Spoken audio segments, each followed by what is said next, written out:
Welcome to Wrestling Over Everything, everybody. We are a very funny wrestling podcast out of Central Valley of California. I'm Andrew, that's Dusty. Hey. Like and subscribe. I always forget to say like the YouTube video. I'd like for you to like the YouTube video. Follow us on YouTube, on TikTok, Blue Sky. Those are the big ones that we are on. And let's get right into it, Dusty. This is one of our deeper dive episodes. I don't think this is a full deep dive, but yeah, I think it's Christmas. Merry thing to however you wish to celebrate that. But I think it's Christmas. Merry Christmas. I decided that a guy that wasn't going to be on Santa's list is a guy that we needed to talk about this week. Do you know why he's not going to be on Santa's list, Andrew? Because he's the bad guy. We're talking about the bad guy. Yeah, he is definitely firmly on the naughty list, and he wouldn't have it any other way.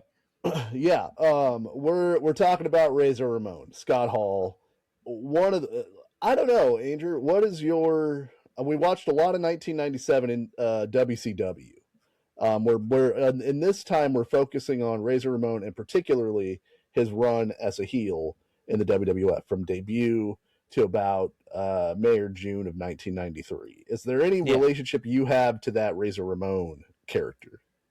No, not at all. Well, we've seen little things before, I think, because I know I've seen the video of him flicking his toothpick at a kid, which is one of my favorite things in the world. We saw something Razor Ramon. So like either we might have watched a Royal Rumble at some point or something. So like I know this isn't my first time seeing him, but this is my first time actually getting a little bit like more of the vibe and like what Razor Ramon really was. Yeah, I think if anything, we probably watched the ladder match between him and Shawn Michaels at WrestleMania 10, which is... We definitely watched that.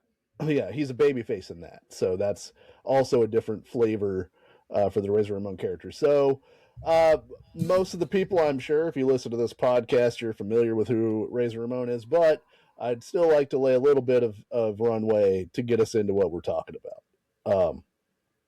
It was many years ago on an August night. So Scott Hall, Razor Ramon. Wait, that's Scott Hall? I'm just kidding. Yeah. He breaks into wrestling in 1984. Apparently he's living in Florida. He was a bouncer. He goes to the gym where all the wrestlers go, and Barry Windham walks up to him out of nowhere and is like, "Hey man, you're a pretty big guy. Have you ever considered pro wrestling?" Which is generally how they used to just recruit wrestlers. "Hey, you're a big fucker. Do you want to be a wrestler?"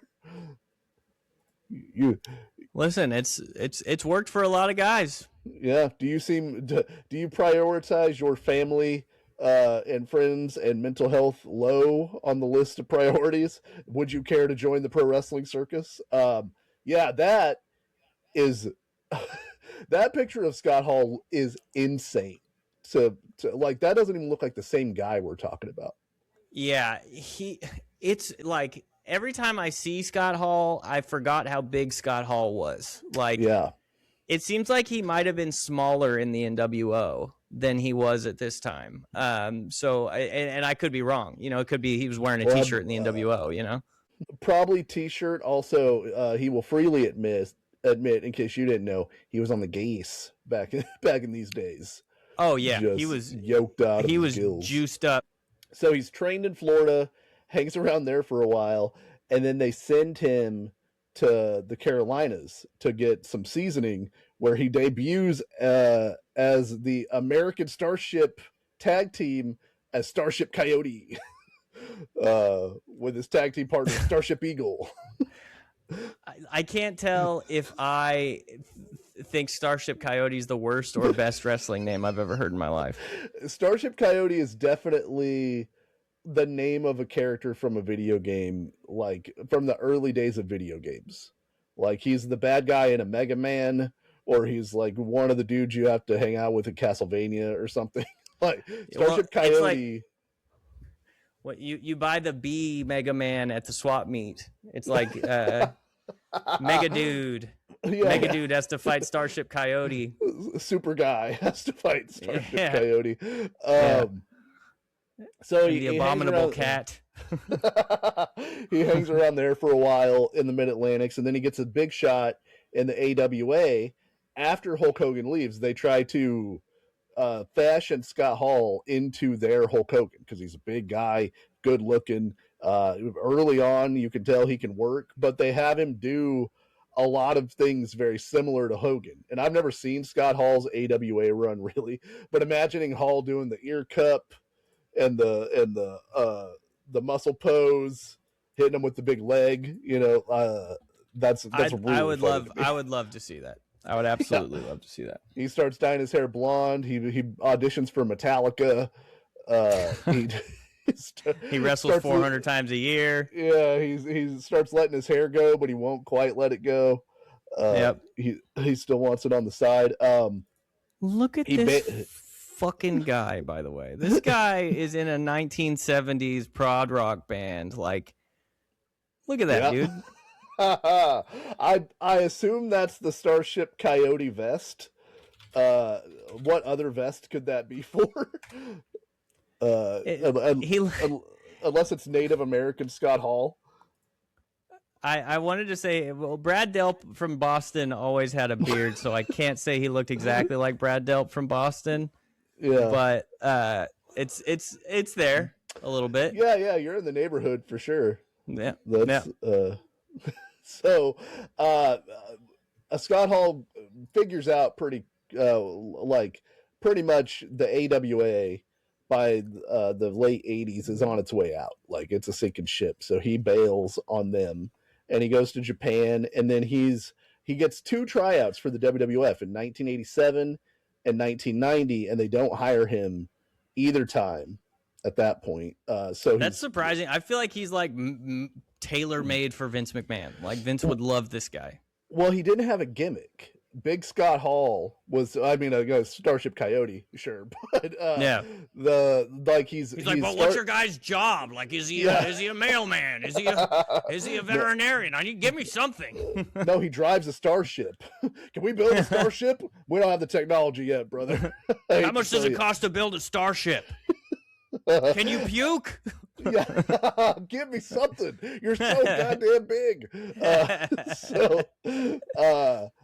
He's like, early in his career, he's the American Starship Coyote. He's Big Scott Hall. He's Texas Scott. Like, he doesn't have a thing that he does. Texas Scott does not ring, like, does not roll off the tongue well. That sounds like a Mike Tyson's Punch-Out character. Yeah, like, you beat up Blast Joe, and then you got to face Texas Scott. You gotta be careful, because for some reason, even though it's boxing, he can bring a gun. Yeah, he'll shoot you if you look away from Texas Scott. He'll shoot you. So he does get a job in WCW. In 1989, Jim Ross is bringing in young guys to like replenish the shelf, basically, for WCW, and he's going to be Scott Gator Hall.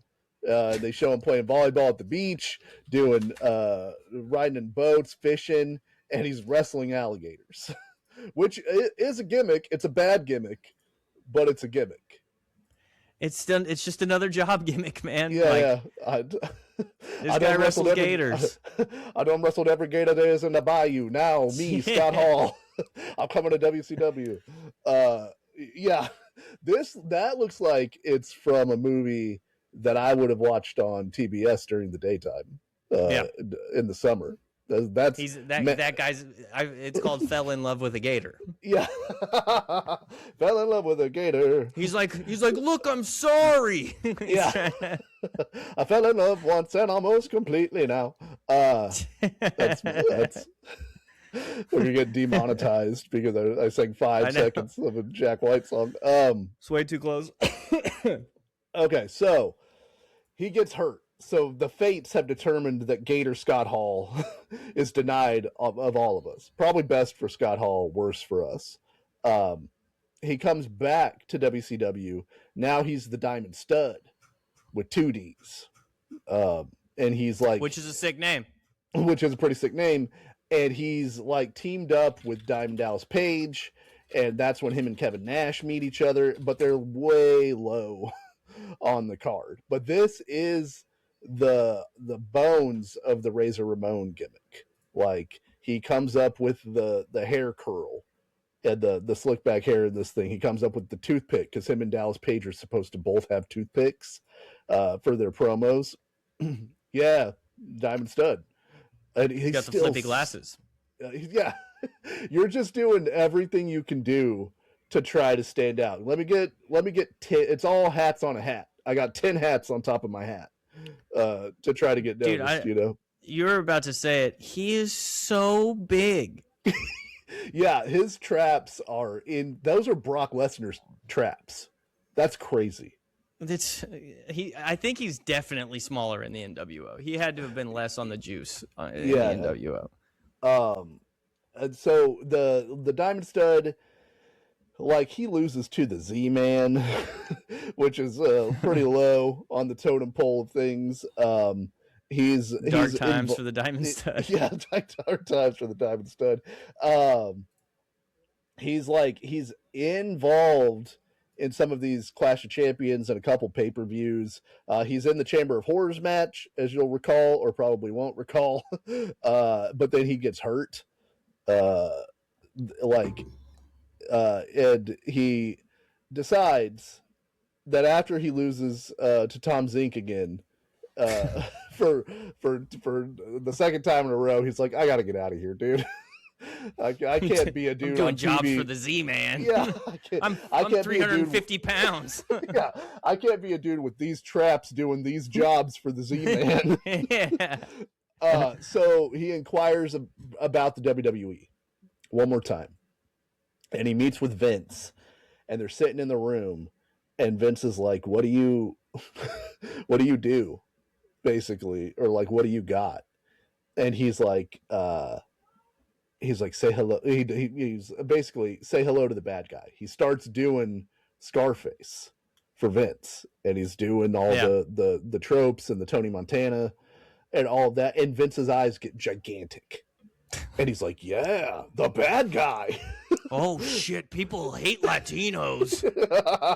This guy, look, we can't do Russians anymore. We're friends with those guys now, but I think Cuba's still on the board. He's got like a big map behind him of all the places that he can't do insensitive gimmicks for anymore. There's X's everywhere, and then there's little. That guy's out.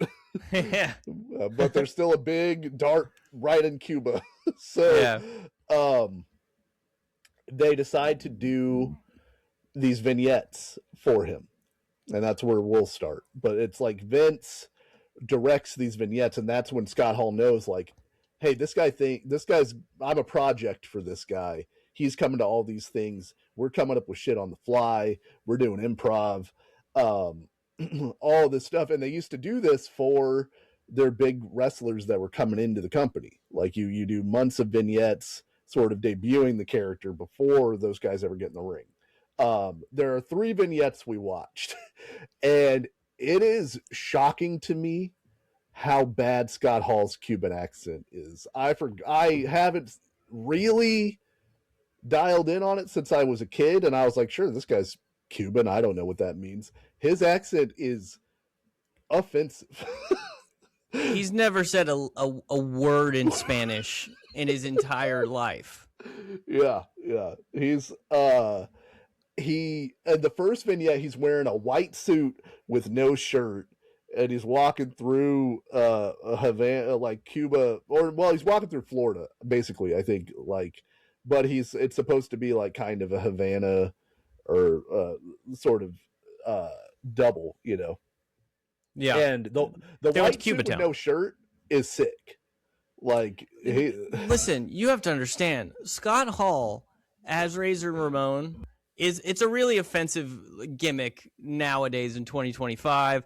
I wonder how he felt doing that shitty accent to real Cubans in these vignettes and how those Cubans felt with this freaking gringo saying that shit.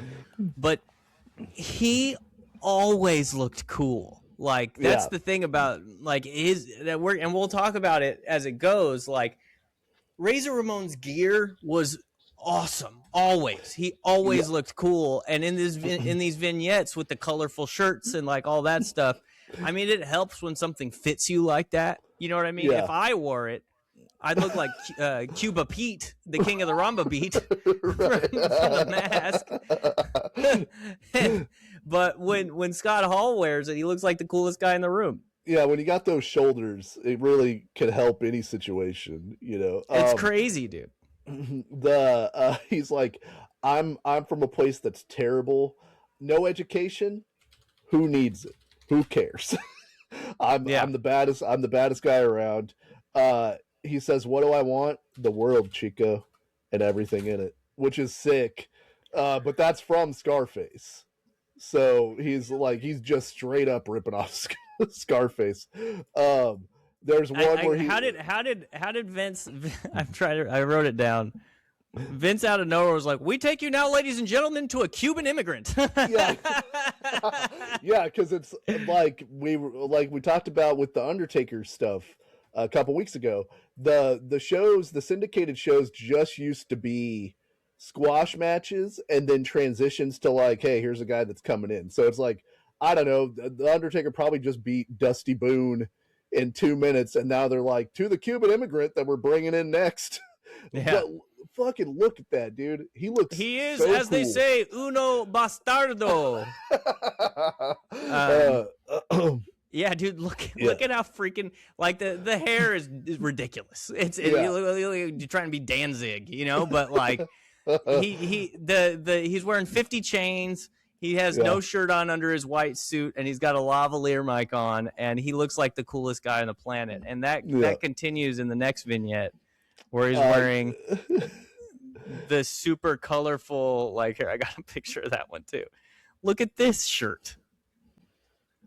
Dusty, listen. Dude, I could never. The confidence of a man who can wear that shirt is not a confidence that I will ever have.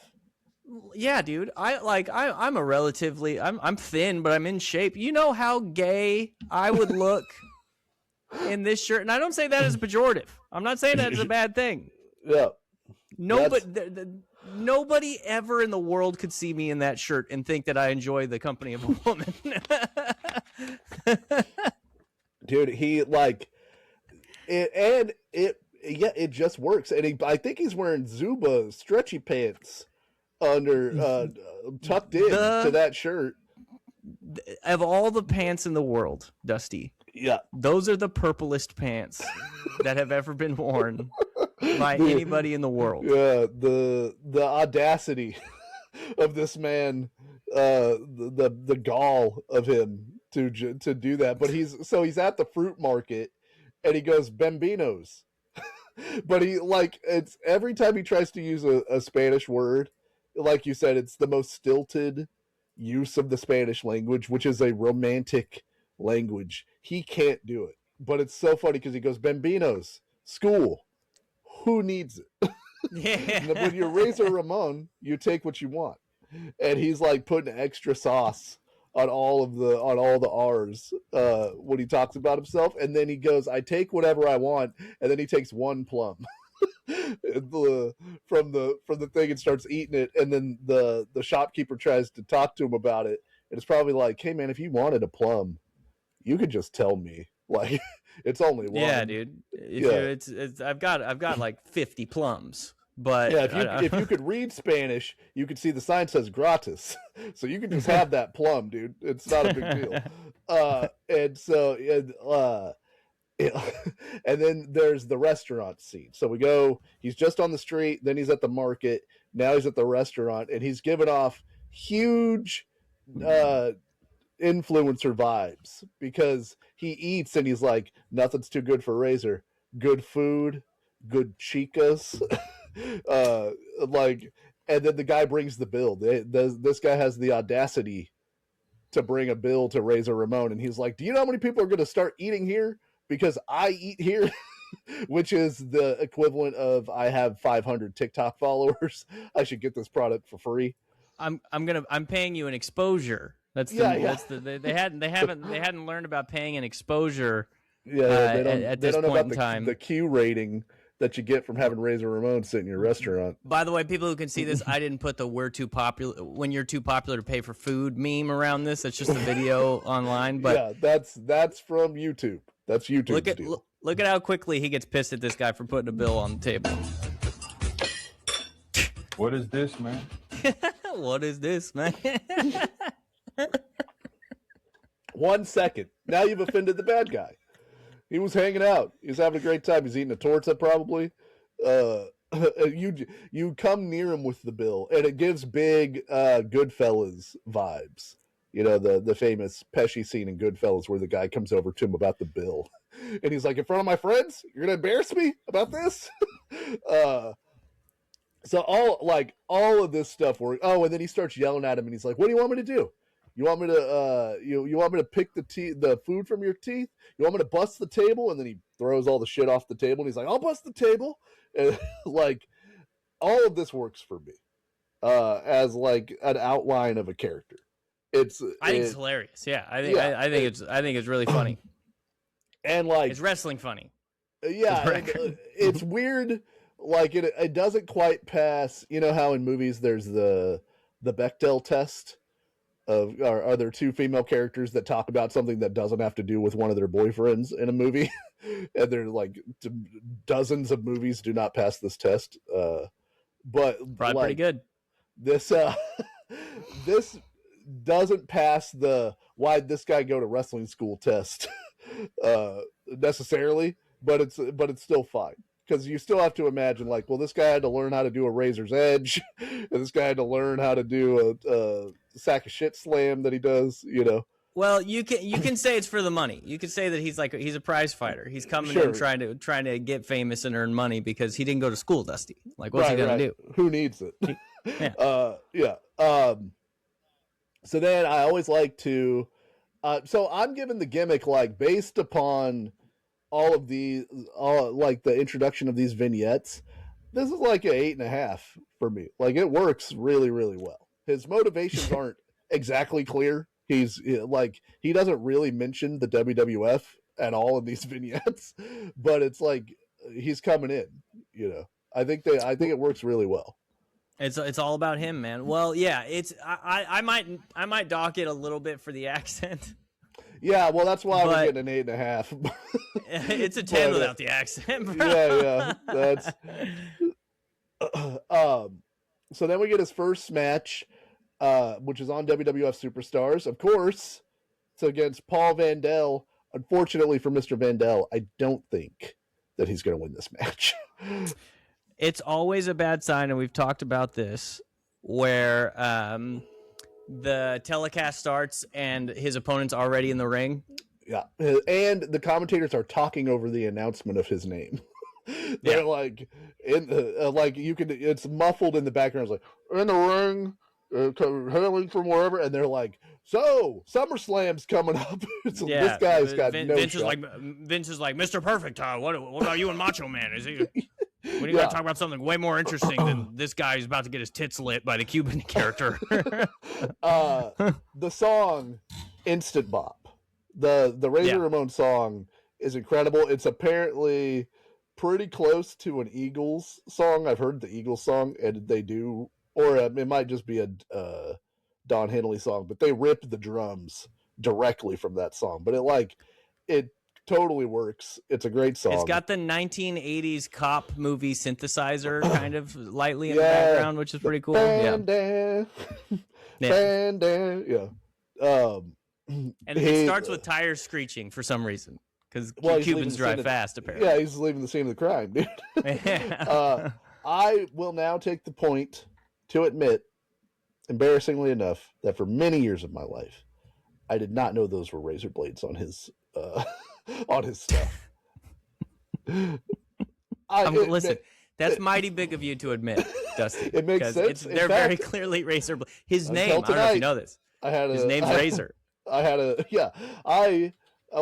Look, dude, I don't need. I'm not a literalist, you know. I was like, those are cool designs. Whatever's on his shit looks cool. And then tonight I was like, razors, of course. How could I have not seen the scales fell from my eyes like Paul on the way to Damascus?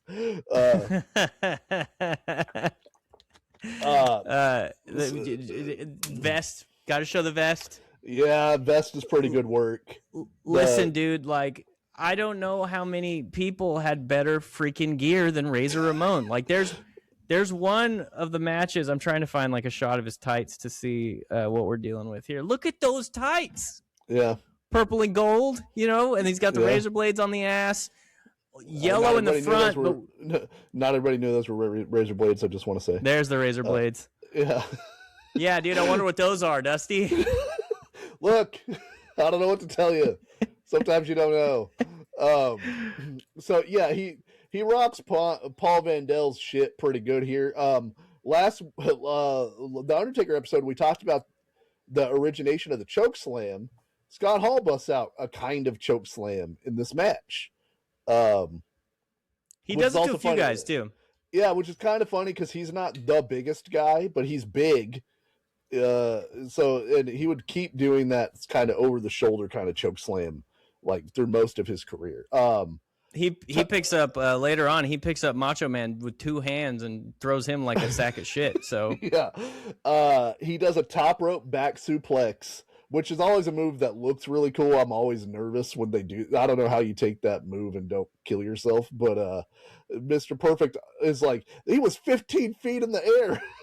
And now when I watch wrestling, I all of your math critiques about wrestling have made me be like, there's no way that's 15 feet in the air. He's not 15 feet's like a basketball hoop and a half in the air. Yeah. What are you doing? That would actually kill him if you did that. Yeah. Mr. Perfect's like, God damn, I hope I never have to wrestle this fucking guy. Me and this guy will probably be on the same side forever. Yeah. He debuts. And I hate Cubans, he says. He debuts the Razor's Edge, which also really cool finishing move. Yeah, the thing about the Razor's Edge, though, I'm not gonna nitpick the Razor's Edge, but it is really hard for him to get guys in the position for the Razor's Edge. Like, Scott Hall is a giant, strong fucking guy, but he is still going, like, you can hear him grunt. Yeah. When he picks these guys up, like, it's a lot. I saw in an interview, they were like, so how'd you used to Razor's Edge people? And he's like, well, whenever I was like young and stout, I'd just fucking muscle them up. And then he's like, as I got older. That's what he was doing. He's like, as I got older and things got harder, I'd figure out ways where, like, maybe that guy's on the second rope and I just walk up behind him.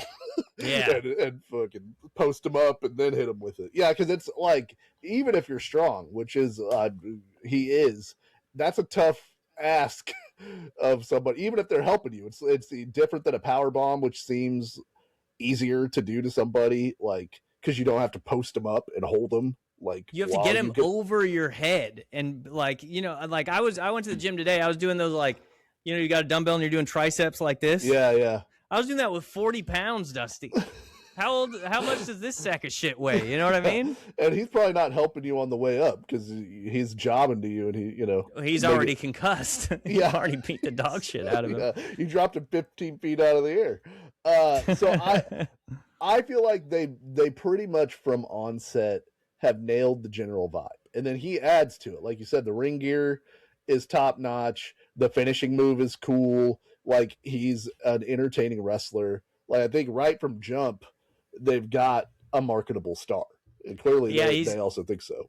He's hateable. Like, I'm sure there is the racial undertone that people, the foreign heel type thing, but he also makes himself hateable. Scott Hall was always very good at being willing to be, like, he didn't just wrestle heel, he was willing to really just be a bastard to everybody, like flicking a toothpick at a child in the front row, you know what I mean? Like, so and he has so much charisma, but he also has a face of a bad guy,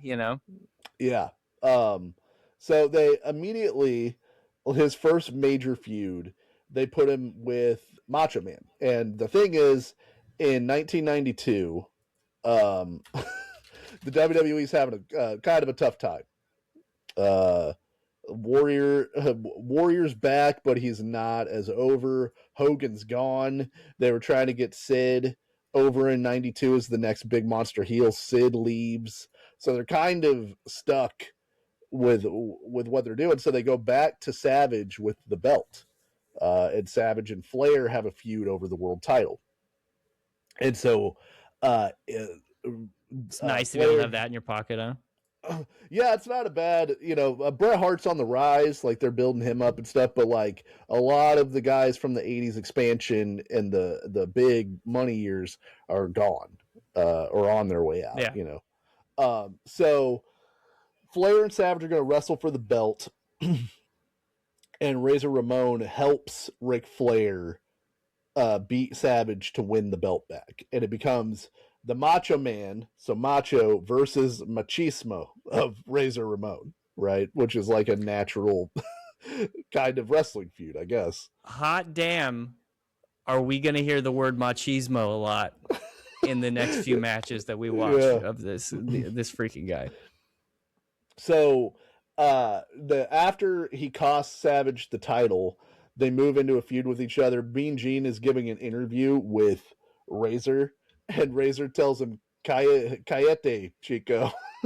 Yeah, and he says as bad as you did. Like, it's literally, and he's trained to try to do this. The funniest thing about Razor Ramon is, for me, is how slow he talks, and I think it's because Scott Hall can't do the accent fast. Like, he can't, like, he says 3 or 4 words at a time every time he talks. And then he's like, Mira, look at me, man. I still got my gold. Where's your gold at, Randy? I'm the most macho. And then my favorite line in this is he goes, you want to step in the ring with Razor Ramon? El Jefe? Which is the boss, which is pretty good. Like, it's funny now. It works. El Jefe's great. El Jefe always works. Like, and the like him taking offense to the mere idea that 2-time world champion Randy Savage wants to step to El Jefe is like really works for the character. Like, the amount of arrogance that Scott Hall is able to insert into the character really makes it hateable. That's like the big thing from these promos. That's what I said. Like, he has a cocky face. He's got the chiseled features. He, like I said, he's 387 pounds of just solid muscle. Yeah. Like, it all works. A pure Jefe, dude. So I found a dark match. Unfortunately, Savage and Ramon never had like a pay-per-view match because we're still in the 4 pay-per-views a year era, and they don't give away these matches on television. So this is like just for a house show. But Savage, that's why there's no announcers. I was like, why are there no announcers for this? That's why there's no commentary. So real quick, as Razor's walking in, you want to, if you're wondering whether the crowd likes him or not, check this guy out. That guy does not like Razor Ramon, dude. No, but he doesn't like him for other reasons. That guy. Yeah. That guy. There's some slurs being thrown around. Yeah. The righteous macho man. That's once a guy again. We'll do a gear check in a second. Let me get it set up. Okay, so we're just straight up black and gold this time. He's not, maybe because it's a dark match. He's not doing the super. He's like not done rocking up the vest. Yeah. But we're black and gold. Razors on the elbows. Razors on the ass. He's looking good. He's looking good, and he's sexually harassing this woman right here in the ring. The ring announcer. Yeah. Speaking of gear check, I don't know that I've really ever thought about it, but the addition of the cowboy hat for Macho Man Randy Savage, that was a real decision that Randy Poffo made. Like, there's a clear delineation between the Macho Man era that precedes the cowboy hat and post cowboy hat. Yeah, and I don't know how I feel like just Macho. We've talked about this. He's a cartoon character. He is a weird guy. Yeah. But real quick before I change the thing, shout out Bill Alfonso. Bill Alfonso there, no whistle. So the best version of Bill Alfonso. That makes me very happy. I did hate the Bill Alfonso whistle. But I mean, Macho Man made a lot of money in this cowboy hat, dog. Yeah. Well, he had many cowboy hats. I'm just saying, what a wild turn. What a wild turn to take. To be like, now I'm a cowboy hat guy. Look at that guy, dude. That's a villain from a kid's movie, or the imagination. like the imaginary best friend of a kid in a kid's movie. Yeah, that is that. Yeah, exactly. In a kid's dreams, the guy who like teaches him how to be a man is this guy. Macho Man did have maybe the worst hair in the history of professional wrestling, so it might be fragile situation. Yeah, his hair will snap in half if you grab a piece of it. Like not unlike a Slim Jim, the hair also will snap. Will also snap in half. He's snapping, dude. This match is like it's just for the audience, and you can tell in 1992 they don't need much. There's like nothing happening in this match. Razor Ramon works the leg for 800 years. It felt like the entire lifetime of Methuselah was just leg work by by Ramon on Savage, and then Savage makes a comeback. On one leg, sometimes. On one leg, sometimes. There's points where Macho Man is literally bouncing on one leg, and then like 5 seconds later, he's running the ropes. Yeah. I got a second win, brother. But whatever he is selling the leg, he does a good job of like the hopping and stuff. I always buy into that, and then I forget that now. Oh, he's running full speed with both legs, doing well. Yeah. And time's a flat circle, Andrew. Macho Man does a flying axe handle off the top rope to the floor, blows his knee out. Blows his knee out. Ooh, buddy. I hope this is the last time in my career I do this. I hope this is the highest I ever have to jump off something again. These knees are getting creaky. Blows his knee. Razor rolls back into the ring and wins by countout, which since this is a dark match, I don't think it really matters. It's weird that they gave Razor the win, even if it's by countout. He didn't pin Macho Man, but maybe they don't. They learned from beating the Undertaker on house shows. Like maybe we keep the aura of this guy up a little bit more. It's a good way. It's a good way to put him more over as a heel because he was just so brutal to Macho Man's knee that Macho Man couldn't continue. So it's not like he pinned him, but it's still they don't give him Macho the win over him. Yeah. After the match, Razor beats him up some more, and you'll notice on the video there are chants for the Ultimate Warrior, and there's good reason for that, which is Ultimate Warrior and Macho Man are supposed to team up. They're the Ultimate Maniacs. And they're supposed to wrestle Flair. Of course, okay. Of course they are. What are you talking about? What did you think it was going to be? The Tempered Maniacs? Yeah, that's true. That's true. The Macho Squad. Yeah. You can't put the types of energy that Jim Hellwig and Randy Savage were putting out together. That's a volatile element. Yeah, Vince is like, oh, they're actually powering this room right now. Instead of solar panels, it's just Ultimate Warrior promos. And when he gets put the tired, Ultimate Warrior and the Macho Man in the same ring, and the whole city is able to have light for 6 days. Actually, the night the lights went out in Georgia is actually about when Macho Man and Warrior left town. From a house show. They caught an early flight and they didn't get the power grid turned on time. Yeah. They left. For no one talks about it, but early '90s hurricane relief was actually you just send Macho Man and Warrior to places, and they power the grid while infrastructure is restored. Yeah, dude, Hellwig's been out there punching the hurricane for like 6 hours. That's the original FEMA response. The Ultimate Maniacs are coming to town. But for whatever reason you want to say, it is either the Ultimate Warrior failed a drug test for steroids, surprise, or he wanted more money and didn't like the direction they were going to take his character. They were going to turn Warrior heel. And he didn't want to do that. So Warrior, there's a hurricane foreman. He takes off. So both of those things sound exactly like things that happened to the Ultimate Warrior. That's exactly Ultimate Warrior things. Not softball season happened. That's Sid. That's his deal. That's Sid. But now they've got a match with no partner for Macho Man. So Kurt Hennig had been the second for Ric Flair while he recovered from a back injury that he had. And so there's a really awesome segment. I couldn't find a short version of it to put on this playlist. And since our main thing is not about Mr. Perfect, I didn't include it. But it's Macho Man basically lobbies Mr. Perfect, like, I think you could be my partner. I think these guys are like holding you down and they're scared of you. And like, why don't you come be my partner? And Bobby Heenan essentially laughs in Mr. Perfect's face and is like, you could never. It's Ric Flair, bro. What are you going to do? And so Heenan gets upset and he fucking pours water on Bobby Heenan's head and he accepts as the substitute partner.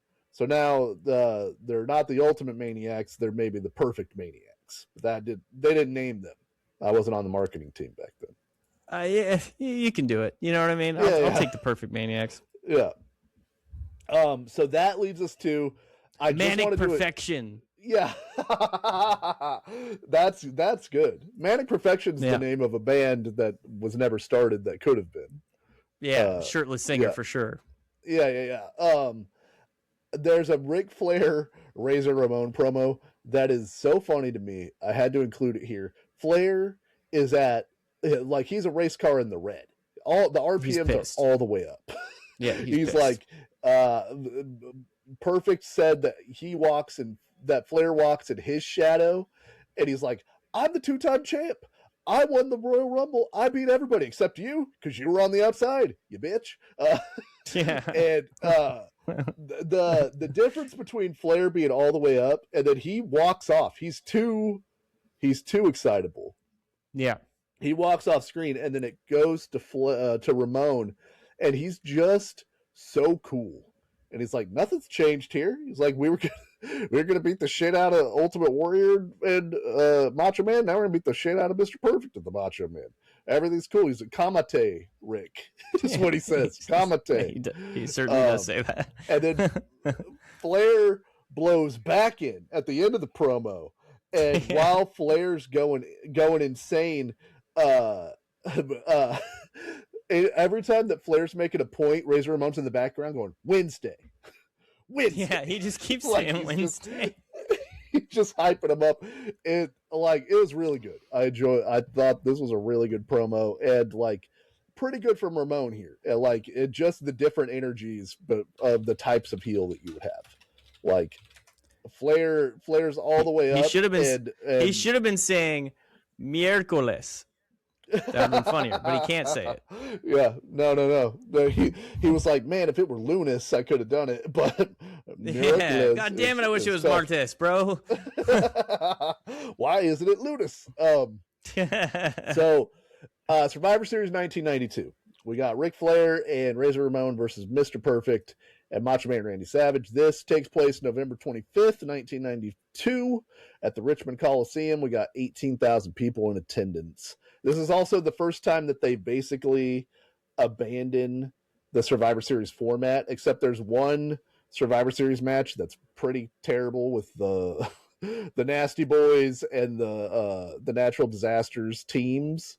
Not a good match. But they're like, we have tag matches. We have singles matches. Brett versus Shawn is the main event of the 1992 Survivor Series because they're like, nobody cares about the Survivor Series anymore. We got to do something else.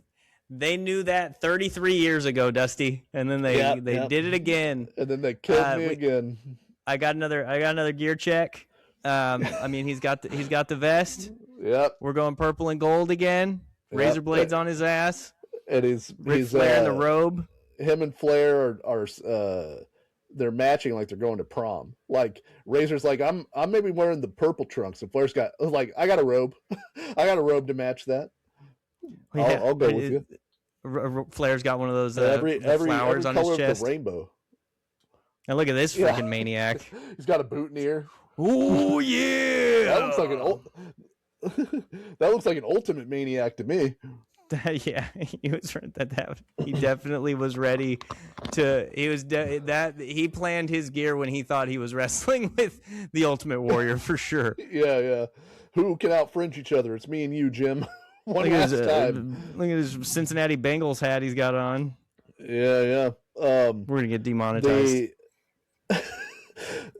The funniest thing about this is Savage comes out, he grabs the microphone, and he goes, I think I've got the perfect partner. Beat Mr. Perfect. We're like, dude, we know. We know he's Mr. Perfect. I've seen the television. There's been promos. Yeah, you promoted this match. Perfect comes out, not his best singlet. It's if we're doing gear check, I think we're putting poor Kurt Hennig in the back. He looks like, you know what he looks like? He looks like the walls of a movie theater.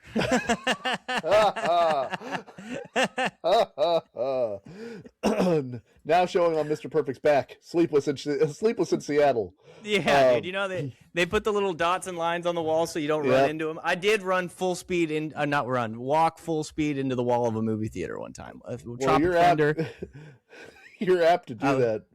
I was really, really high. I went to go watch Tropic Thunder. What was that, 2008, Dusty? Something like that? 2008, yep. I had my head down, and we were walking down the aisle to our seats because we wanted to sit in the back corner because we smelled like weed. And I hit my forehead so hard on the wall of this movie theater. And I just sat there the whole time feeling my forehead grow. And when we walked out, I had a giant purple bump on my forehead. The whole time you're like, I can't deal with the performance of Robert Downey Jr. I'm pretty sure I have a grade 2 concussion. Yeah, dude, I was Lincoln Osiris. I was in the shit that whole time, dude. The script I don't read the script. Script reads me. Give me that goddamn map. So, this is Perfect's first match since SummerSlam 1991. And Bobby Heenan on commentary is in rare form. He is so mad at Mr. Perfect for betraying him and Ric Flair that he can't deal with it. He hates Mr. Perfect, and as we always know, he loves Ric Flair. There's never been a bigger Ric Flair fan in the history of the world than Bobby the Brain Heenan. Talk about riding for your hitters. Bobby Heenan, he's in Ric Flair's corner. This is a lot of 1992 WWE. There's a lot of punching and kicking.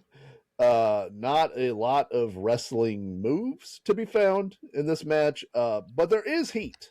Like, the crowd is invested. They want to see Perfect and Savage. They hate Flair and Ramon. So it's got that, but like there is an interminable amount again of working on Macho Man's leg because his leg is injured. Storyline wise, that happens in this match. Yeah, and people fuck off a bunch, and then there's a lot of cheating, and Bobby the Brain though, man, he's got there's one point where they don't tag when Ric Flair just gets out and Razor Ramon gets in, and Ric Flair does a tag to himself basically, and for 10 or 15 seconds, Bobby Heenan is trying to convince Vince that you don't have to tag if you're close enough to tag. You're just good. It's that's a note I made, which is one of the funniest tropes in wrestling is the referee trusting the heels when they say they tagged. Well, I know that you guys are a couple of shitballs, and everyone hates you, but who am I to say that you didn't tag each other? Why would you lie to me? The whole crowd is yelling he didn't tag. Yeah. One thing I noticed too, who would have thought that Flair would outlive all these guys?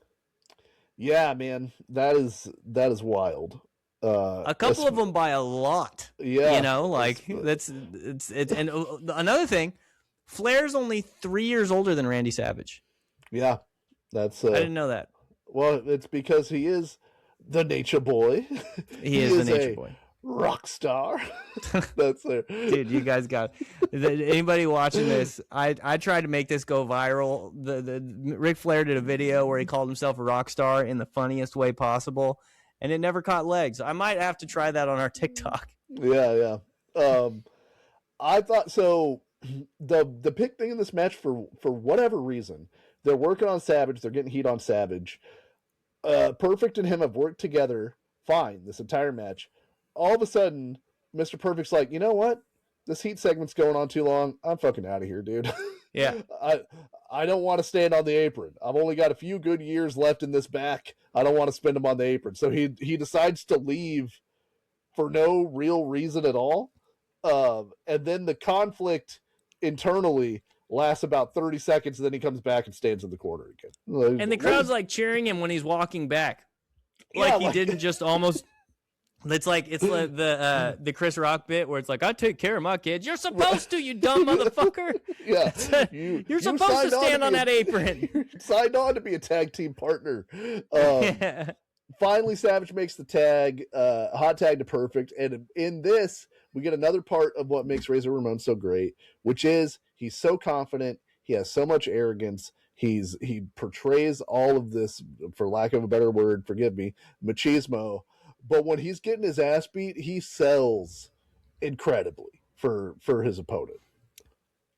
That's Scott Hall, man. Like that's one thing that because Scott Hall is known as being like, oh, I can't wait to kick out of that, like that type of dude. But like all the like every time we watch him wrestle, and he's like, he just sells like, well, him and Flair, like two of the greatest guys at selling in the history of wrestling, on the same team is really a lot of fun to watch. Yeah, and he's like, when it's time for his face to be in the doo-doo, he's fine with it. Like he is down for his face to be in the doo-doo. Yeah. There's a ref bump. Mr. Perfect reverses the Razor's Edge, which he's the first guy to do that, at least is what they say. And so that's the move's been protected for a few months. Nobody's kicked out of it still, but he's the first guy to get out of it. Very funny Bobby Heenan line. He just Vince goes, The Razor's Edge backfired. It backfired perfectly. And Heenan just goes, shut up. Well, in the whole match, this is one of my favorite Bobby Heenan bits. This is a pro Bobby Heenan podcast. But whenever one of the heels is getting beat up, he'll go, I need to get a note down to Razor. Or I need to get a note down to Flair. Like he's got runners that'll go take his strategy down to them anytime that somebody's getting beat up. Perfect hits the perfect plex, but the ref is the ref that comes in is late to see it, so it gets broken up. And then he hits a second perfect plex, and that one gets broken up by Razor. So now there's two refs in the ring, and they're trying to restore order, and the heels won't get out, and so they call a disqualification for kicking Mr. Perfect's ass too much. But while that's happening, the bell rings, and Heenan goes, "He gave up. Mr. Perfect gave up." And Monsoon has to be like, no, he did not. So what was really funny to me is there's Ric Flair hits Macho Man with like the weirdest chair shot in history that is that essentially kills the Macho Man for a few minutes towards the end of this match. Is it the really like he really tried not to hurt him? Like he hit him, like he tapped him on the head with it? Yeah, that's and while they're beating up Perfect in the ring, Razor goes out to grab the chair, and you see Macho Man on the floor, supine. He's dead. And as soon as Razor jumps in the ring with the chair, Savage is alive. He's been restored to full health because he's had a rest period. He smelled the machismo. Yeah, they end up. It's like smelling salts. They end up beating up the heels and chasing them off. And so Savage and Perfect win this match by disqualification. This, in fact, gets 3 1/4 stars, 16 minutes, 29 seconds. The finish to this is kind of lame, but it's like, who do you beat? Because Savage is coming off the world title. Flair's the champ. Ramon is a big new heel, and Mr. Perfect is just coming back. So, like, who would you beat in this match? Who eats the pin? So they decide to go with a DQ, but that's kind of a deflating finish. Yeah, for sure. And it was fun. Yeah. I think 3.5 is fine. Next, this is the first big shot for Razor in a main event angle, and I love I love the build up to this angle. We're backstage, and Owen Hart is talking to Raymond Rougeau, and they're like, man, 1992 was so great. Is it true that your dad used to wrestle down in the basement to train you guys? And Owen's just going like, yeah, and I'd wrestle Brett and I'd wrestle my other brother. Man, I was just happy if I didn't have to wrestle my dad because he was like the best around. And then all of a sudden Ramon off screen just fucking flies in with a clothesline and knocks the shit out of Owen Hart. And the close, and Owen is sitting in a chair, so yeah. Razor kind of had to crouch down to clothesline him, and you know that the way that they filmed that is Scott Hall is just standing right next to the freaking Yeah. he's just ready to take him out as fast Yeah. as he can. And he goes, It's great. He goes, "Hey, Rocket," because Owen Hart's nickname was the Rocket at this point. He goes, "Hey, Rocket, your daddy teach you that one?" And he's like kicking the shit out of him while he's doing that. And he hits him with a trash can, and then he's choking him. And I remember as a kid being like really upset because this seemed very violent. At the time, it's not really, but it's like it's my favorite type of wrestling attack because I hate the way that they do wrestling attacks now, where guys are doing like their wrestling moves on dudes out in like a parking lot or like backstage or whatever, and it's like really convoluted. And it's like, no, he just kicked the shit out of this guy. He blindsided him with a wrestling move, but a clothesline is like something you could hit somebody with. It's not like it's not like he's jumping up on a bookshelf and coup de graceing him in the middle of the room. Yeah. And then he just beat the shit out of him. And the whole time, every time he hits him, he goes, "Your dad teach you that one?" Which is pretty funny. Yeah. And then we get a Razor interview segment where he's talking to Vince, and he's wearing, I think, that shirt that he wore in the second video at the market. he's recycled that one back in, but now he's got the hair, the same shirt with the curl. He's added the curl instead of it just being like slicked back, which I think is a net positive for the Razor Ramon character. Yeah, well, he's had the curl in a lot of these, I think. Oh, still. okay. Yeah. That was my first notice of it. Okay. So they're like, "Hey, why'd you beat up Owen Hart, dude? That sucks." Vince is like, "Why would you do that?" And he's like, "Well, it's fun. It was fun for me to do that." He basically just says like, "I wanted to," like, because he was there. Why would? Because he was home. Yeah. And they're like, you say you want to be WWF champion. It took Brett 8 years to be the champ. You've only been, you're kind of a Johnny come lately to this. And Razor goes, "It took Bret Hart 8 years to get to the top, and it's taken me 8.5 months to catch you. So what does that say about you?" Yeah. He says he's going to squash him like a cockroach. And my favorite line in this whole thing is where he's like, "You saw what I did to your brother? You didn't like it." He's like, "But you couldn't do nothing about it. Not that you didn't want to do anything about it, but you can't do anything about it." Like, even if you were there, it would have gone the same exact way, which is like such a heel bullshit thing to say about how tough he is. You would have turned a murder into a double murder. Right. He's like, and then he throws his toothpick at Vince, and Vince just goes, "Well, he's a bad guy." at the end of this segment. But I thought a really backstage strong promo. Vince is like, hey, don't you ever throw your fucking toothpick at me again, okay? "Hey, Starship Coyote, why don't you come get over here? Let me ask you a question. You think you can do that shit to me? Embarrass me like that? Somebody do that to me, they better kill me."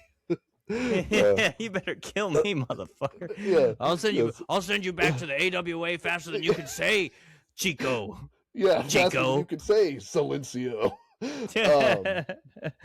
So all of that's leading to Royal Rumble 1993, which is January 24th, from Sacramento, California. 16,000 people in attendance. When I tell you, Andrew, that this pay-per-view is imprinted on my brain, I'm not lying. My grandma sent me a VHS tape for Christmas of this pay-per-view, and then a double VHS of Aladdin and the movie Toys with Robin Williams. So I owned Royal Rumble 93. I've watched this show a dozen times probably. And it's not that good a show. You were allowed to watch Toys. No, my grandma had not conferred with my mother about what to record for me, I don't think. And she's like, "It's Robin Williams. It's got to be a kid's movie." And I remember I watched, so it was Aladdin was the front part of the tape, and then it went to Toys. And I think I watched Toys one time, and I was like, "I don't understand what this is. I'm just going to stick with Aladdin." Yeah. Aladdin's more my speed. Yeah. Toys is a weird movie. Yeah, it's not, from what I've heard, it's not good. Even if you're an adult, it's not a movie that's easily understood. I remember watching it, and it was, It got built up in my head when I was a kid because I wasn't allowed to watch it, Right. and it was Robin Williams, and then I watched it. It's just weird. It's a weird movie. Yeah. So yeah, I know this pay-per-view front to back, like a dozen times I've seen this thing. But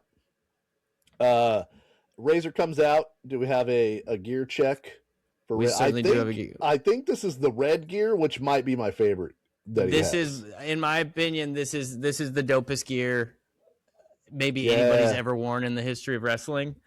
He's got the vest. He's got red and yellow. It's like maroon almost. Like, and then I mean, the Hitman's killing it. Hitman's always killing it. But yeah, this is the sickest Razor Ramon gear so far, I think. Yeah. And then they cut to Brett backstage, and he cuts a not great promo where he's like, you made it personal. It's a family thing now. And he goes, I'm going to go out there and defend my family's honor, and defend it I will. So, all right. Yeah, Brett tripped over himself every once in a while. You know what I mean? That's 2 defends. This is only his first world title run. He's not really found, I don't think, his voice as like the champion, and yeah, I think the thing with Owen was to give him like an angle and to give him sort of a motivation beyond just like being a guy who's trying to beat somebody, because that's what they're doing for Brett right here. He's like super white beat baby face. They've got his family and his parents are in the crowd, and they're selling him as like his character is the fighting champion. He takes on all comers. He's got the hardest schedule as WWF champion that anyone's had. He's defending the belt every night, and that is supposed to come back to bite him at some point. Yeah, they talked about they did really drive that home, that he's defending the shit out of his belt, which is a good thing. Like, that's the perfect type of, like, Bret Hart's the perfect guy to be like, that's what you hang your hat up on, is he's just down for the competition. And this is the perfect type of angle where you have this giant asshole who beat up his little brother. You know what I mean? Like, yeah, who's not in it for just the love of the game. He's trying to upset the guy who just wants to go out there and see who's best.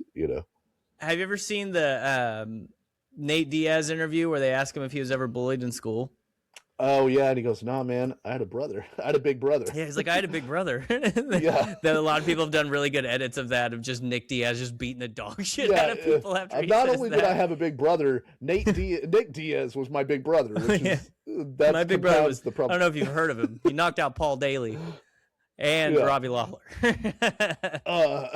So Nick Diaz currently in rehab, apparently. By the way. Oh well, best of luck. We stand. At least he's in rehab. So, Yeah, at least he's trying to do it. Yeah. So Razor's bigger. He's stronger. He kind of dominates the early portion of this. It's kind of goes how you'd expect. Brett tries to attack his legs to kind of chop him down. Did you hear Gorilla Monsoon talked about the patella tendon? He did.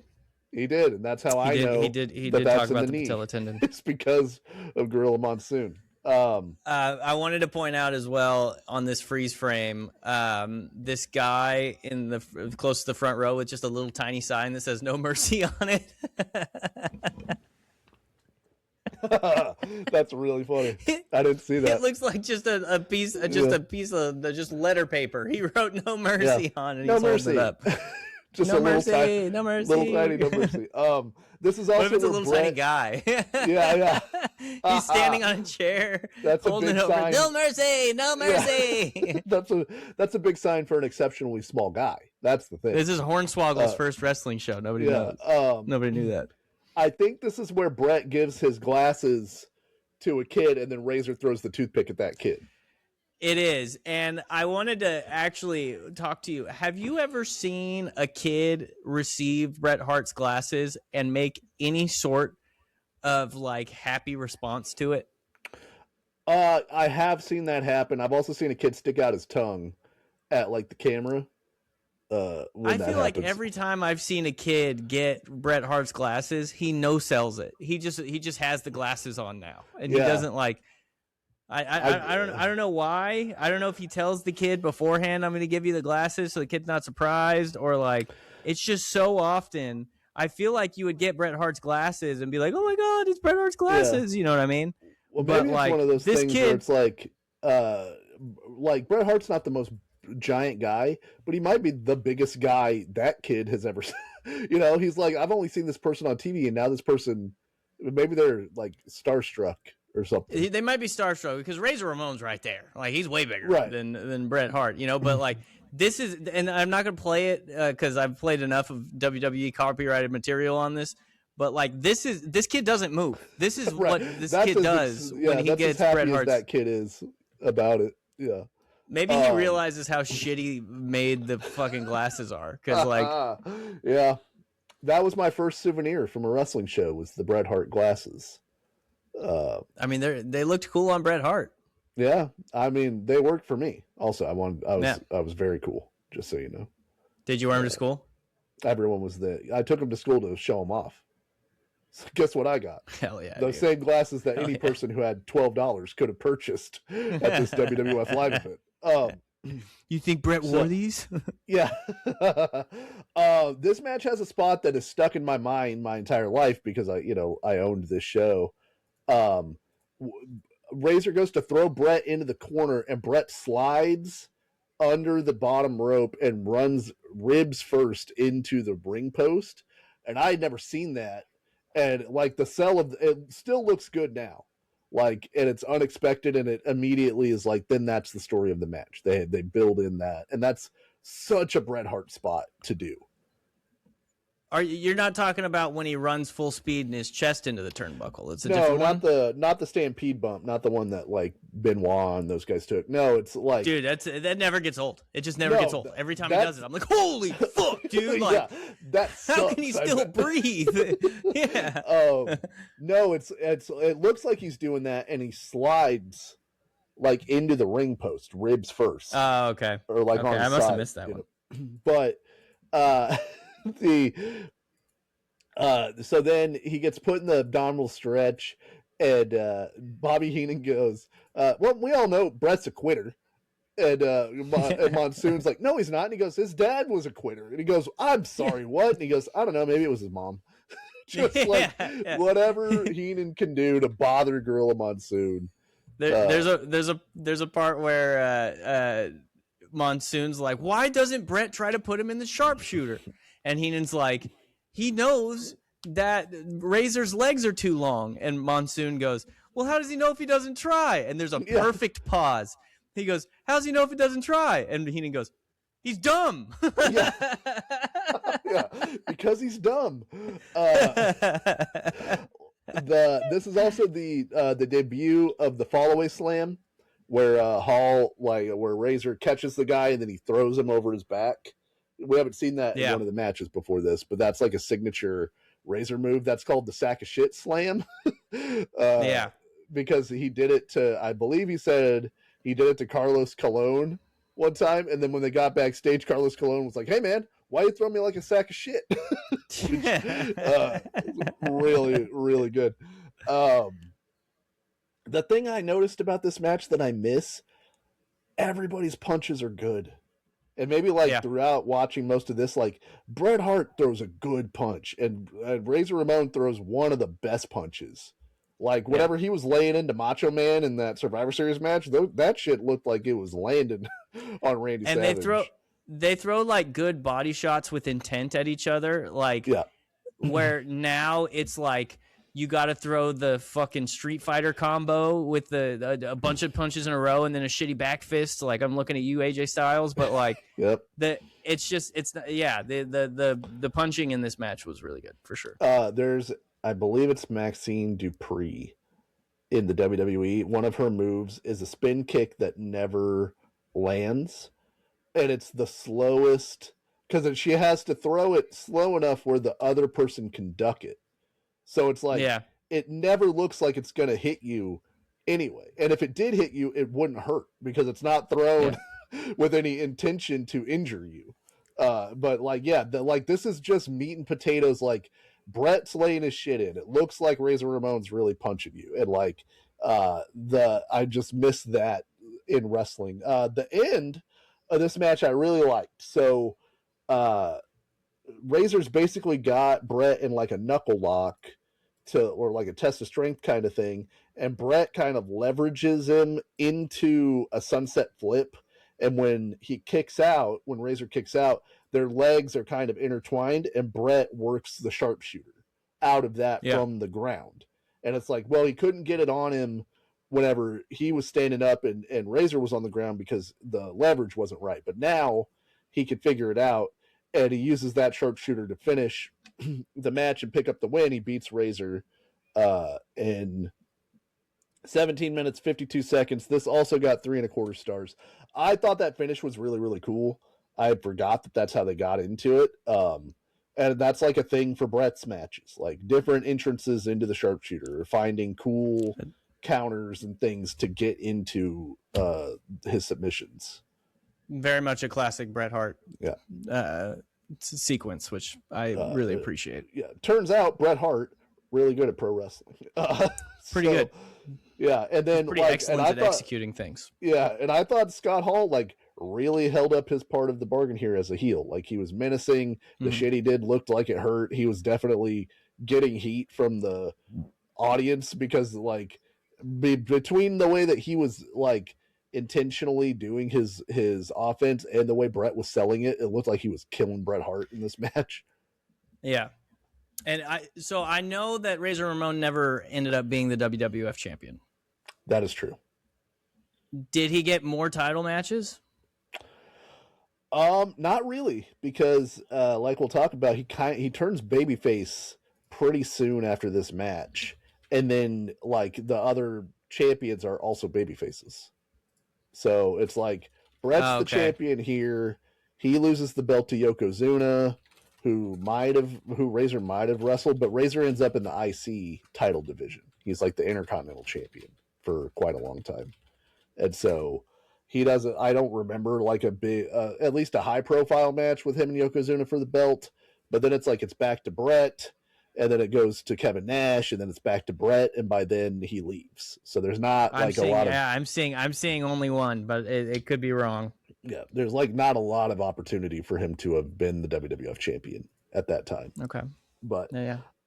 Then we get to maybe like the feud with Savage is kind of forgotten because there's not a ton of matches, and it's mostly the tag team matches to blow off. The match with Bret is a one-off, and that the angle where he beats up Owen, I think, is more remembered than the match is generally. This is probably the most famous angle that he has as a heel in WWF, and the angle, of course, is Razor Ramon is taking on the 1-2-3 Kid, or as he's known at the beginning of this, the Kid, on an episode of Monday Night Raw. And I think Raw had only been on the air for a few months at this point, and they were trying to figure out ways to like boost the product because, again, like I said earlier, things are down in general. They're kind of in the doldrums. So it's like, how do we get people to watch this show? We're trying to move away from just squash matches. Like, they would give away 1 or 2 good matches. Like, this episode of Raw is really famous because there's also a really good Marty Jannetty versus Shawn Michaels title change that happens, which almost never happened on television at that point. So like, they're trying different stuff. So they had signed Sean Waltman, who on the indies was known as the Lightning Kid. That's why it has L Kid on the back of his gear. I was wondering why it had L Kid. I was like, that kind of sucks. Well, if it was Razor Ramon, it'd be EL Kid. He's L Kid. Hell yeah, dude. Hell yeah, dude. But they'd kind of given him like a lovable loser gimmick. Like he'd had a few matches on Raw where he was changing his gimmick name. He was like the Cannonball Kid, and he lost to Doink the Clown. And then he was the Kamikaze Kid, and he lost to somebody else. And he was the Hard Luck Kid, and he lost to somebody else. And now finally, it's just been dropped to the Kid, right? And it's him and Razor. And this is like light work for Razor Ramon. There's a very young Sean Waltman. I think he's 20. This is every once in a while you see a wrestling match where it looked like they just put a guy in a singlet who was in the crowd. Like this looks like an early 90s wrestling fan they just put in there, like the worst mullet maybe in the history of the world. It's pretty striking, the difference between these two guys. So yeah, he just looks like a dude. He's the most dude-looking dude there is at this point. Yeah, he's kind of dumpy, and he's obviously very young. And like I said, it might be the worst mullet in the history of the world. It's a really bad mullet. So he he just kicks the shit out of him. He slaps him in the corner, gives him a giant Beal, and then he's going to throw him into the corner. When they get in the corner, the kid moves. Razor goes face first into it.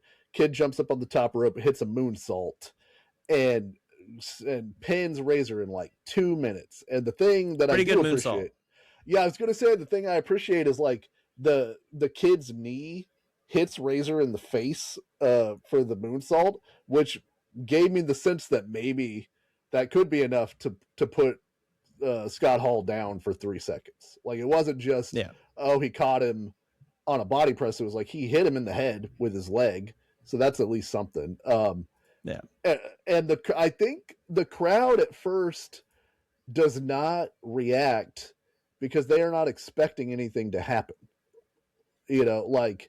I think it might have been too fast even for the crowd. And then after the kid is celebrating, the crowd kind of jumps on because Razor's in the ring selling the fact that he got beat. Yeah, the crowd goes pretty ape shit once they get going. They pop hard for this. Yeah. So of course that becomes a huge thing. It's like, did you see the basically this jobber beat Razor Ramon on Monday Night Raw, and like it had the intended effect of getting people talking about the show. And then so the next week Razor comes out, and I thought he was selling really well. Maybe I'm reading too much into it, but like he comes out with no shirt. Like he's like, hey, just in case you forgot, I'm this fucking guy. Yeah. I'm not a jabroni. I'm fucking Scott Hall. And he comes out, and the crowd is chanting. He's too mad. He's too mad for a shirt. Yeah, a shirt would encumber his ability to move around because he was so upset. So he's in the ring with McMahon, and McMahon's like, man, everywhere you go, people must be chanting 1, 2, 3 at you, which is not a thing that would ever happen. But it gets the crowd to start chanting 1, 2, 3 at him. Heenan selling it on commentary as well. And then eventually Macho Man starts going 1, 2, 3, 1, 2, 3 because he's there too on commentary. He goes, whenever he's coming out, Macho Man goes, that guy's a loser. And Bobby Heenan goes, he's not a loser. You don't know what you're talking about. And he goes, I do know. I'm the Macho Man. That guy's a loser. So he offers the kid $2,500 to get back in the ring with him. And he's like, he calls him Stick Man. Hey, Stick Man, which is a pretty good insult. He's really holding on to this Stick Man thing. It's a decent one when you don't say it 50 times. He said it 50 times. When we're watching it, they're all in a row. But he's like, so then Bret Hart comes out because they're also building up the first King of the Ring. Bret and Razor are going to fight in the King of the Ring, and he's like, I don't know why you're talking about this guy. You should be preparing for me in the King of the Ring. And also, like, you got beat by one of the guys that's like the enhancement talent, which is also weird for them to be talking about in 1993.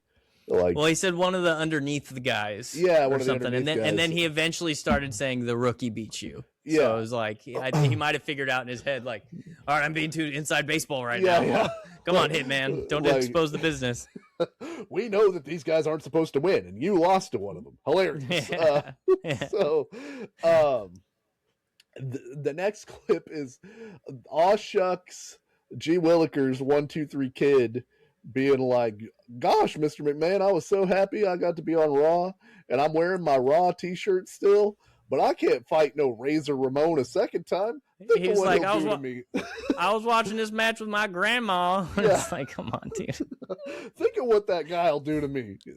If I get back in the ring with him, he's going to straight up kill me, dude, and you're going to let it happen. Razor has upped his offer to $5,000 at that point. And the 1, 2, 3 kid is turning down the $5,000 because he's like, that won't even cover the bills that are going to happen from Razor Ramon kicking the shit out of me. Uh, my grandma will never get her new double wide because both my legs will be broken. Which is weird because $2,500 is like $3.5 million in 1992 money. But I was a little bummed out that they did it that way. That like the 1, 2, 3 kid is like scared, like yeah. But that's probably the only way Hall would have been down to do the job. Right. He does have to sell for me. I am gigantic. He has to be very scared of me. I weigh 100 more pounds than he does. I don't know if you know this, but I've come up with a nickname for him: Stickman. It's pejorative. Stickman. I can't. Yeah, I can't lose to the Stickman. Yeah. I've already called him that on television. Stickman. Now Razor comes out. Luckily, he's in his gear now. He's calmed down. He can have fabric on his shoulders. He's no longer as upset as he was before. And he went to the bank, and they have one of those. Luckily, in the back they had one of those $10,000 sacks that they put $10,000 in. Yeah, they've got a giant bag with money signs on it. Yeah, for the ease of the robber who's coming to town. Yeah, and so he's like, "Look, man, I get it. All you need to do," he's like, "you don't have to beat me again, because we all know that would be ridiculous. you cannot beat me. No one ever beats me. In fact, he's doing the Chael Sonnen routine, but he's like, never lost. To get my $10,000, all you got to do is get in the ring. All you got to do is get in the ring with me, man." And he Vince. Oh, this is where Vince tells him that he must be hearing 1, 2, 3 in his dreams. And then Hall's like, "Man, even you, McMahon, if we gave you 10,000, you could finally get that personality transplant you've been wanting." Burned, got his ass. Vince is like, "We did not workshop that line." I only let people. Apparently, Vince used to like. He would want the heel commentators to make fun of his hair. That was like a thing that he would pitch to them. Be like, "Go ahead and make fun of my hair, pal." But only my hair. Yeah, how dare you say anything else about me? I'm the goddamn genetic jackhammer. So I couldn't find like anything where they actually set the matchup or Sean Waltman like accepts the challenge when it's $10,000, but they do get the $10,000 match. So now we've got Razor versus Hall, or Razor versus the Kid, and the Kid is still in the singlet. Maybe that's why he took the 10 grand. He's like, "I'm finally buy some new ring gear. I don't have to wear the Lightning Kid gimmick anymore." That's not my name anymore. Yeah, he starts hot. He hits like a top rope sunset flip that looks pretty good, that the people bite on, and then he hits a couple of other like early kind of fluky near falls, and the crowd is 100% in. There's like a grandma in the front row that's really into these near falls at the start of this match. Yeah. She's like, "Kill that commie bastard." Yeah. And then it turns out that it goes kind of the way that the 1, 2, 3 Kid feared. Razor Ramon starts kicking the shit out of him. He gets chopped so hard. Yeah, including a pretty gnarly looking choke slam for poor Sean Waltman there. And then he's going to go for the Razor's Edge on the floor. And he's like, Vince is like, "What's he doing out there?" And Heenan goes, "Oh, I know what he's going to do. He's going to Razor's Edge him on the concrete." And Vince goes, "Oh, no." Yeah. And Heenan goes, "Oh, yeah." Like, so the commentary, Vince so bad at commentary. I like Vince on commentary. I like Vince on commentary. And then the Kid reverses the Razor's Edge into a backdrop, and Vince yells out, "What a maneuver!" Like he hasn't seen a backdrop in 100 years.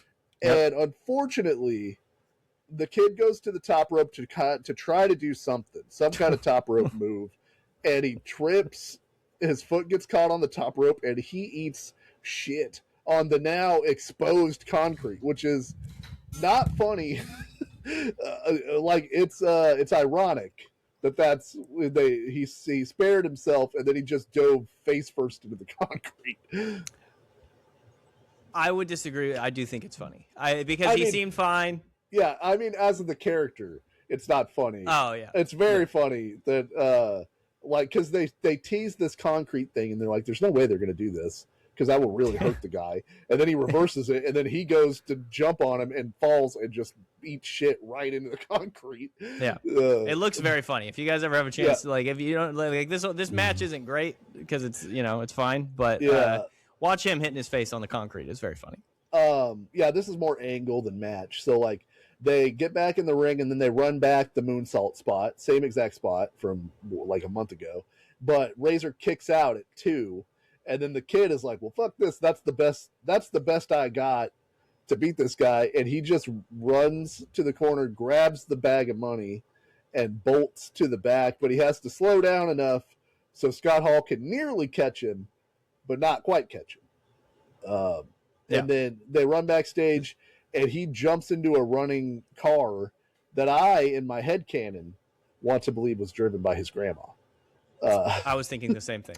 Yeah, of course. Come on, sweetie, we're going to Atlantic City. They're in cahoots. I swear it.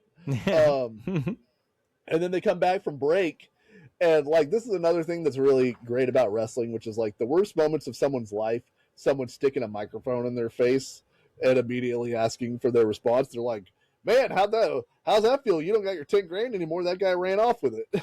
How you feel?" And Scott Hall's like, "Hey, nobody rips off the bad guy.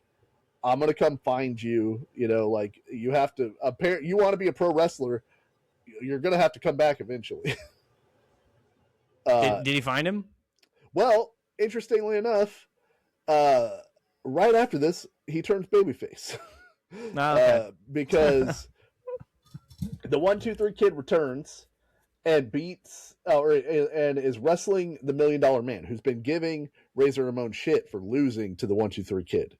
It's like, how could you lose to this guy? What a jabroni he is. It never happened for the $1 Million Man. And then Razor comes out and distracts him, so that he loses to the 1-2-3 Kid.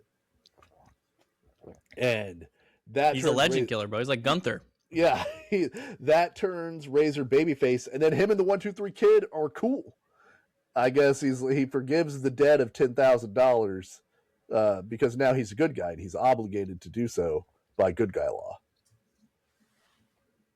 That's solid to me. I don't. Yeah, he's the bad guy. I don't know how a communist can be a good guy, but he's the bad guy who's a good guy. It's a contradiction in terms. Well, really, what happened is the 1-2-3 Kid seized back the means of production, so Razor had to That's the people's money. Yeah, this is. I got in the ring. That's all I had to do. Well, I'm a man of word and bond. So that's pretty much it. He's a babyface the rest of his run in the WWF, and then when it goes to WCW, he goes back to being a heel, and he's still doing. Like I was talking to my wife about it earlier. He did kind of get Robert Downey Jr. because he never talks like a normal person again. He always is a little bit Razor Ramon when he talks.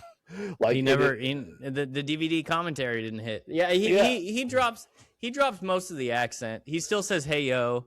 Yeah. But like he's still doing. I mean, he's still flicking his toothpick forever, that's an evergreen bit. Yeah, he still calls people Chico.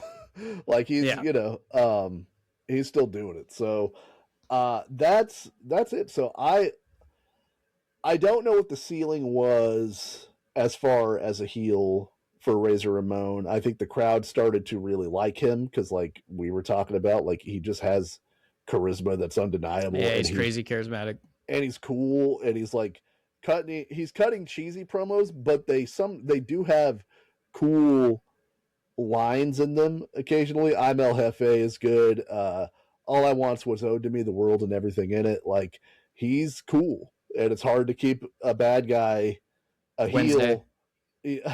Yeah, Wednesday.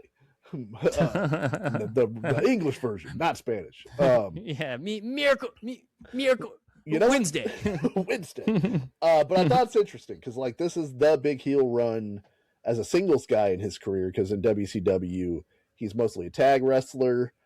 He doesn't really become like a top tier singles heel when he runs to WCW. So this is like the big heel run of his career, and it has one really good angle that doesn't have any good matches in it, the 1-2-3 kid thing, but like that's an angle that people still talk about because it was really shocking for the time that they did it. And it's probably grown more that X-Pac became who he was and all that stuff. Like, yeah, they did it for the right guy. Is important too.